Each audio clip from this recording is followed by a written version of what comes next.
umas coisas divertidas pra gente discutir hoje. Cara, se a gente for botar as fórmulas todas de física que nós já estudamos, vai encher o quadro. É muita coisa. Eu não espero que vocês saibam elas todas de cabeça. Mas eu espero que quando tu olhe uma delas, tu sabe reconhecer cada letrinha, certo?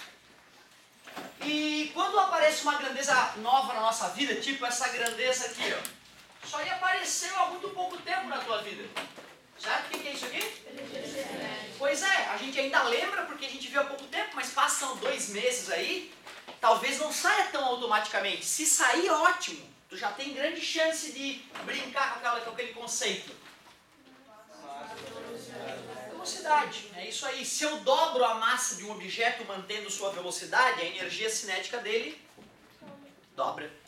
Porém, se eu dobro a velocidade de um corpo mantendo a sua massa, a energia cinética quadruplica, por causa do ao quadrado, certo? Eu posso dizer que a energia cinética é diretamente proporcional à massa e diretamente proporcional ao quadrado da velocidade. Triplica a massa. Triplica a energia cinética, triplica a velocidade. 9 vezes, nonuplica. Não precisa saber também falar nonuplica. 3 vezes 3, 9. 9 vezes maior, professor. Show. É isso. Agora, olha só. Para nascer essa ideia de energia cinética foi um parto. Tinha gente que dizia, né, energia cinética é m vezes v. Aquele ao quadrado ali é frescura. Dividir por 2 é babaquice do Leibniz. Não tem essa. E na verdade demorou, então um chamava de força, o outro chamava de energia, quem estava certo? Então passaram-se muitos anos de discussões das melhores mentes do mundo para a gente hoje estar com a coisa meio resolvidinha. Ah não, isso é energia. Se tu quiser saber força, m vezes a, tem que achar aceleração. Onde a aceleração é a variação da velocidade pela variação do tempo. Então, pô, muita coisa aconteceu para a gente chegar onde a gente chegou. Eu já estou te dando a coisa ultra mastigada. E hoje, tu vê, depois do cara tá se familiarizando com essas fórmulas tudo, né, vai mudar um pouquinho o nome da brincadeira. E vamos chegar mais próximo de agora de como Newton pensou. Porque quando eu te botei as leis de Newton daquele jeito que eu mostrei no ensino médio, já era ultra mastigada por muita gente. Na verdade, as leis de Newton, elas vão ser mais, eu vou ser mais fiel às leis de Newton a partir de agora. Newton não estava tão preocupado com a massa dos objetos apenas. Ele estava mais preocupado com uma outra grandeza física, que hoje a gente conhece como quantidade de movimento. Quantidade de movimento. O que é quantidade de movimento do objeto? Cara, é algo bobo, na verdade. Ó. É o produto da massa pela velocidade. O Newton, ele juntava essas duas grandezas para raciocinar. Ele não pensava na massa e na velocidade, ele já pensava no produto massa-velocidade. Ele sabia que as duas coisas eram importantes para conhecer o movimento de um objeto. E ele chamava essa grandeza, então, de quantidade de movimento. A letra aqui é justa, quantidade de movimento.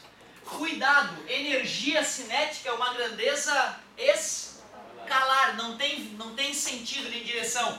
Agora, quantidade de movimento, assim como velocidade, são grandezas vetoriais. Como a maioria dos problemas do ensino médio ocorre numa linha imaginária, o vetor não vai atrapalhar. Agora, quando a gente jogar um objeto, ó, que veio assim, com um vetor velocidade, depois de bater, quicou para lá com outro vetor velocidade, que tem um ângulo entre eles, ó, aí a coisa fica um pouco mais apimentada. Pode mandar.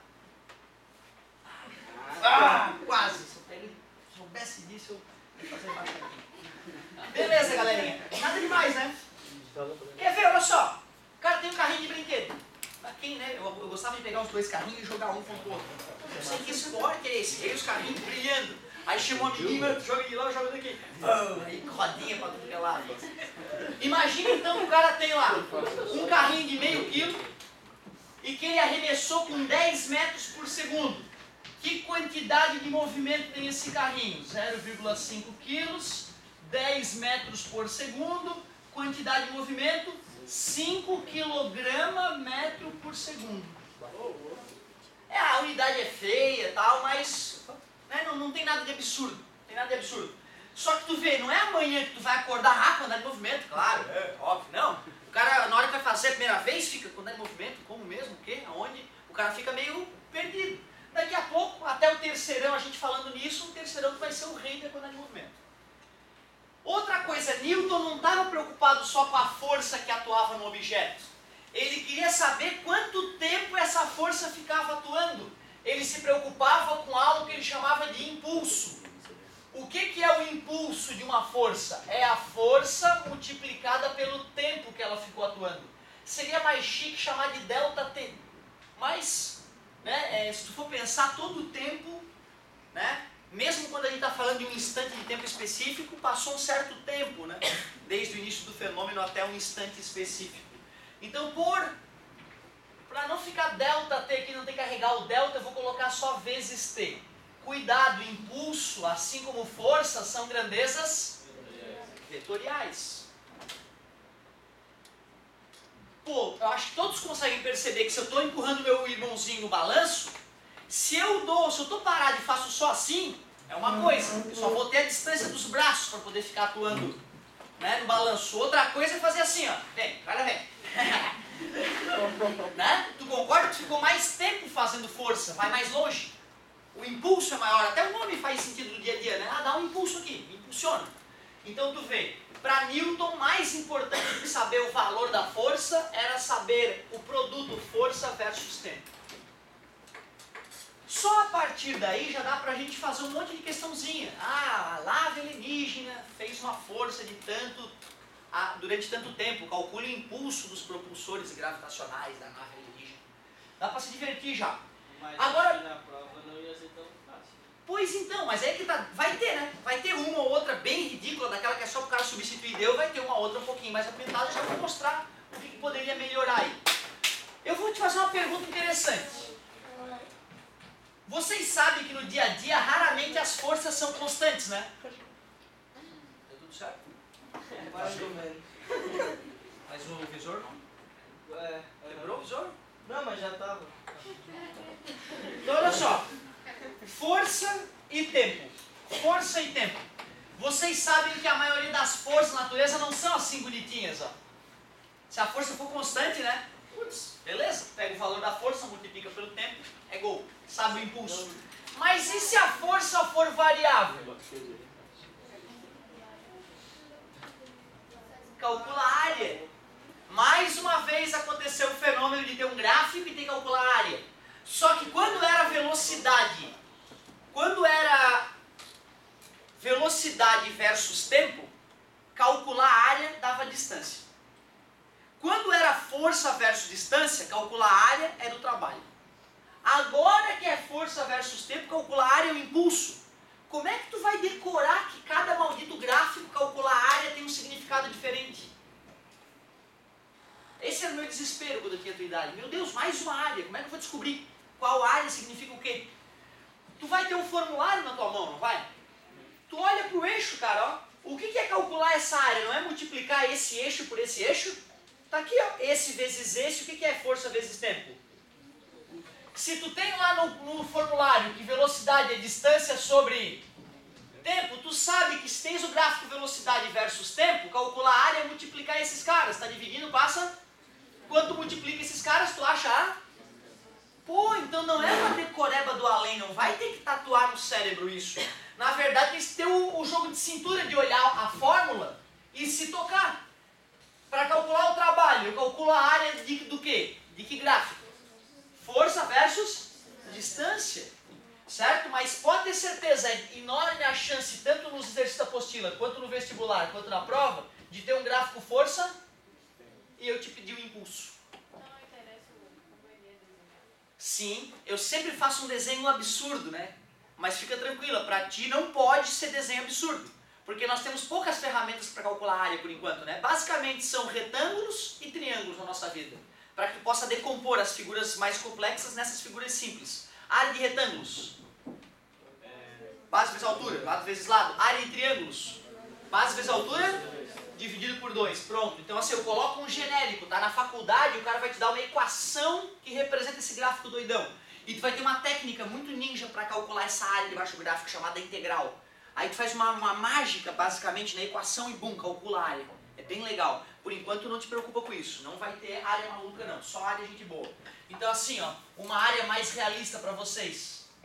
Isso aí dá para fazer, né? Certo? Nós acabamos de ver depois da energia cinética, depois da ideia de trabalho, que tinha lá o teorema da energia cinética, que dizia que o trabalho da força é a variação da energia. Tu vê que legal, né, cara? Como eu dou aula particular, eu estou toda hora interagindo com alunos dos melhores colégios da região aí. E eu sempre faço uma comparação, né, cara, com a minha situação. Como eu dou aula para a gurizada, eu queria que vocês detonassem toda a concorrência do mundo. E eu vou dar aula para a concorrência, aula particular, e é óbvio que quando eu estou dando aula com o cara da concorrência, eu quero que ele detone, que ele seja o melhor da sala dele, né? Certo? Eu quero que ele, tirei 10, por quê? Estou estudando com um cara. Essa é a minha, né? Eu quero fazer o meu melhor possível. Até porque meu ganha-pão vai mudar, né, cara? De boca em boca, aula particular com o cara é legal. Eu ganho uma grana, me ajuda bastante na minha parte financeira, a aula particular. Então eu tô ligado com o que está sendo feito em todos os colégios bons aí da vizinhança, todos. E às vezes eu fico pensando, cara, aquela prova foi melhor que a minha, foi mais elaborada que a minha, pegaram mais pesado que a minha. E também tem a outra coisa, de o cara vê às vezes que, essa questãozinha aqui tá muito light, eu não botaria essa questão na minha prova. Então tu vê, tem de tudo. O que eu posso te afirmar é que se tu tiver fazendo tarefa, acompanhando as aulas, por mais que uma prova possa ser mais pesada que a outra mais fácil que a outra, eu tenho certeza que tu está tendo as ferramentas para chegar junto na galera aí. Tenho certeza do que eu estou te dizendo. Agora olha só. Esse teorema, por exemplo, eu adoro livro, tá? Eu acho o livro, de certa forma, todos os educadores vão dizer isso, o livro é mais completo que a apostila, se for bem trabalhado. Não adianta ter um livrão enorme, maravilhoso e usar só 2 capítulos, como acontece muito em alguns colégios, certo? Se tu tem um livro ninja, é bom tu usar o teu livro todo. E tu acredita que num dos livros bons que eu vi por aí, nos bons colégios da região, o cara não mostrou os 3 teoremas que eu te mostrei da energia? Ele só mostrou esse teorema, o da energia cinética. Ele não falou que o trabalho da força não conservativa, das forças conservativas é a variação de energia potencial negativa. Ele não falou que o trabalho das forças não conservativas é a variação de energia mecânica. Isso não foi dito. Certo? Então que legal, tu vê, ó. Pode ficar tranquilo, tá, cara? Independentemente das propagandas, tu tá num lugar completo. A gente tá entregando tudo de física e matemática para vocês. Fica tranquilo.